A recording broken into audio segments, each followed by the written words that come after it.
대박입니다. 한국 수영의 간판 황선우 선수가 세계선수권에서 은메달을 거머쥐며 한국 수영의 역사를 새롭게 썼습니다. 게다가 한국은 남자 계영 800m 단체전 최초로 결승에 오르며 세계 6위에 올랐죠. 그런데 이렇게 뜻깊은 순간에 중국팀이 갑자기 도핑한 거 아닌가요? 라며 한국팀에 이의를 제기했다는데요.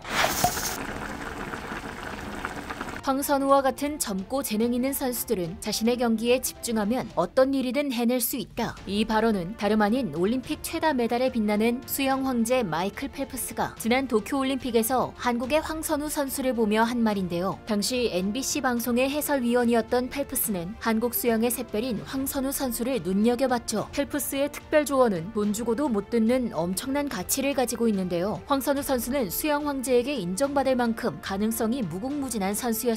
그리고 황선우 선수는 올림픽이 있은 지 1년도 채 안 되어서 자신의 가치를 증명해냈습니다. 지난 21일 황선우 선수는 헝가리 부다페스트에서 열린 국제수영연맹 세계선수권 대회 자유형 200m 결선에서 1분 44초 47로 골인 자신의 한국 기록을 경신하며 은메달을 차지했습니다. 한국 선수가 세계선수권 자유형 200m에서 은메달을 딴 건 황선우 선수가 처음인데요. 이는 지난 2007년 호주 멜버른 대회에서 동메달을 거머쥔 박태환 선수 이후 무려 15년 만입니다. 게다가 메달 획득 자체도 박태환 선수가 2011년 상하이에서 금메달을 딴 이후 11년 만에 따낸 것이었죠. 이뿐만이 아닙니다. 황선우 선수는 이번 대회에서 은메달 1개와 함께 한국 신기록을 5개나 세웠는데요. 이에 수영 전문 매체 스임스왑은 황선우가 2011년 박태환 이후 한국 선수 최초로 메달을 획득했다. 올림픽 메달리스트인 박태환이 겹쳐 보이기 시작했다라고 극찬을 아끼지 않았습니다. 그런데 한편에서는 저거 도핑 아니야? 라며 황선우 선수를 몰아가는 세력이 있었으니 네, 맞습니다. 바로 중국입니다. 이 얘기에 앞서 한국은 남자 계영 800m 단체전에서 결승에 올라 세계 6위라는 쾌거를 이루었는데요. 이는 황선우 선수 말고 다른 동료 선수들의 기량 역시 만만치 않다고 해석할 수 있죠. 그리고 항상 우리나라보다 계영에서 강했던 중국과 일본의 성적은 처참했고 우리는 아시아에서 1위를 차지했습니다. 그래서 그랬을까요? 한국에 밀려 자존심이 상한 중국은 다짜고짜 말도 안 되는 헛소리를 시작했습니다. 중국 네티즌은 도핑 효과인 게 틀림없다. 무조건 약을 썼을 거야. 아시아인이 저렇게 잘할 수는 없어. 라며 황선우 선수가 피나는 노력 끝에 얻은 결과를 도핑이라는 더러운 이름으로 둔갑시키려고 했는데요. 이어 이 한국 선수는 전 올림픽에서 우리를 디스했습니다. 라며 아무런 근거 없는 루머를 만들어 퍼뜨리기도 했죠. 한국의 패배당한 수모를 도저히 인정할 수 없는 중국. 하지만 그렇다고 해도 스포츠 선수들에게 가장 불명예인 도핑을 거드먹거린 것은 용납할 수 없습니다. 게다가 중국이 도핑을 언급한다는 것 자체가 모순인데요. 그도 그럴 게 중국 수영의 영웅이자 자존심인 수냥이 도핑으로 인해 나락으로 갔기 때문이죠. 수냥은 박태환의 라이벌이자 런던 올림픽, 리우 올림픽 등 금메달을 휩쓸며 수영계에서 동양인도 할 수 있다는 것을 몸소 보여준 선수입니다. 그러나 그것도 잠시 2014년 중국 선수권 출전 도중 진행된 도핑 테스트에서 양성 반응을 보이며 전 세계를 충격에 빠뜨렸는데요. 이 사건을 계기로 외국 선수들과 팬들은 수냥에게 등을 돌렸습니다. 그 뒤로 선수들은 수냥과 같은 시상대에 설 수 없다며 수냥 패싱을 이어갔죠. 하지만 수냥은 그 선수들에게 다가가 너는 패자고 나는 승자야 라며 조롱하기까지 했습니다. 수냥 패싱에 동참한 던컨 스콧 선수는 수냥이 수영을 무시하는데 우리가 왜 수냥을 존중해야 하는가 라며 BBC 인터뷰를 통해 일침을 날리기도 했는데요. 하지만 수냥은 2018년 도핑 테스트에서 일부러 샘플병을 깨뜨리는 등 도핑 검사 방해까지 서슴지 않았습니다. 결국 수냥은 2020년 2월 도핑 검사 회피 의혹으로 인하여 8년간 자격 정지가 선고되었습니다. 사실상 은퇴라고 봐도 무방한 결과. 그러나 재심을 통해 4년으로 자격 정지를 줄인 수냥은 2024 파리올림픽에 출전하겠다고 큰 소리치고 있지만 그의 나이와 치고 올라오는 젊은 선수들을 생각하면 가능성은 매우 낮죠. 이런데도 중국 네티즌 입에서 도핑이라는 단어가 나온다는 게 참으로 신기할 따름입니다. 그들이 이토록 한국을 견제하는 이유는 다음 반응에서 살펴볼 수 있는데요. 황선우 선수를 몰아가는 중국 네티즌들의 댓글과 동시에 가장 많이 올라오는 이야기가 있었습니다. 중국 네티즌들은 한국은 박태환 이후 새로운 스타가 나왔고 중국은 수냥 이후 후계자가 없다. 유유 200m 은메달. 한국은 정말 후계자가 있었군요. 너무 무섭다. 정말 미래가 밝잖아. 라며 신세 한탄을 하고 있던 거죠. 중국인들은 선수는 치고 올라오는 한국 수영에 배가 아팠던 것입니다. 무섭다는 표현을 쓸 정도로 절대 한국에 추월당하는 것은 있을 수 없다고 느끼나 본데요. 그렇다고 도핑이니 험담이니 이런 헛소리로 황선우 선수 이름에 먹칠하지 말았으면 좋겠네요. 한편 이번 대회에서 외신들의 가장 큰 관심을 받은 선수는 따로 있다고 하는데요. 그 선수는 바로 한국의 여중생 국가대표 문수아 선수였습니다. 생애 처음으로 세계 수영 선수권 대회에 출전한 문수아 선수는 2008년생으로 무려 13살이라는 어린 나이입니다. 문수아 선수는 우리나라 선수단뿐만 아니라 이번 대회 경영 종목 참가 선수를 통틀어 최연소 선수인데요. 하지만 그렇다고 실력이 떨어지냐? 결단코 아닙니다. 문수아 선수는 지난 22일 열린 여자 평영 200m 예선에서 좋은 성적으로 상위 16명이 겨루는 준결선 진출에 성공했습니다. 준결선에서는 메달권 안에 들지는 못했지만 이는 엄청나게 의미 있는 기록이었습니다. 외신들 역시 13살에 준결선까지 진출한 문수아 선수를 주목했는데요. 스페인 주요 언론 매체인 아베세는 세계 16위 안에 든 신동의 놀라운 이야기. 그녀는 팔을 떨지도 대회에서 가장 어리다는 압박감도 느끼지 않았다. 그녀는 불굴의 의지를 보여주며 레이스를 펼쳤고 준결선 진출에 성공했다. 사실 국제대회가 처음인 그녀에게 좋은 결과를 기대한 사람은 거의 없었다. 하지만 이제 세계 최고의 16인 중 한 명의 비범함과 천사 같은 얼굴을 지닌 뉴페이스가 등장했다. 이 천재 소녀는 1위를 하지 않고도 이미 대회 역사에 발을 들여놓았다. 왜냐하면 어떤 이야기들은 메달 이상의 가치가 있기 때문이다 라며 문수아 선수의 밝은 미래를 점쳤습니다. 이뿐만이 아닙니다. 쿠바의 주요 언론 매체 역시 13세 천재 소녀 미국이 지배하는 세계 수영 선수권 대회의 헤드라인을 훔치다 라는 제목으로 기사를 보도했습니다. 그들은 미국은 KT 레더키의 훌륭한 활약으로 10개의 금메달을 땄지만 모든 시선은 한국의 문수아에게 쏠렸다. 그녀는 대회의 가장 어린 선수이며 역사를 만들고 있다. 이번 대회에서 자신의 세계 기록을 깬 선수와 17번째 금메달을 쓰며 전설을 쓴 선수가 있지만 이날의 역사는 13세의 한국인 수영 선수 문수아가 썼다 라며 대회의 주인공은 문수아 선수라고 극찬을 아끼지 않았죠. 어린 나이에 세계적인 무대에 오른 문수아 선수의 미래가 어떨지 벌써부터 궁금하네요. 박태환의 전성기가 지난 이후 한국 수영은 한동안 잠잠했습니다. 수많은 선수들이 포스트 박태환을 꿈꾸며 세계 무대에 도전장을 내밀었지만 메달권 진입은 결코 쉬운 일이 아니었죠. 하지만 기대주 황선우 선수와 문수아 선수의 등장에 한국 수영은 다시 희망으로 부풀었습니다. 대한민국 수영 선수들이 힘찬 레이스로 다시 한번 태극기를 정상에 올리기를 바라며 지금까지 얼큰한 뉴스였습니다. 감사합니다.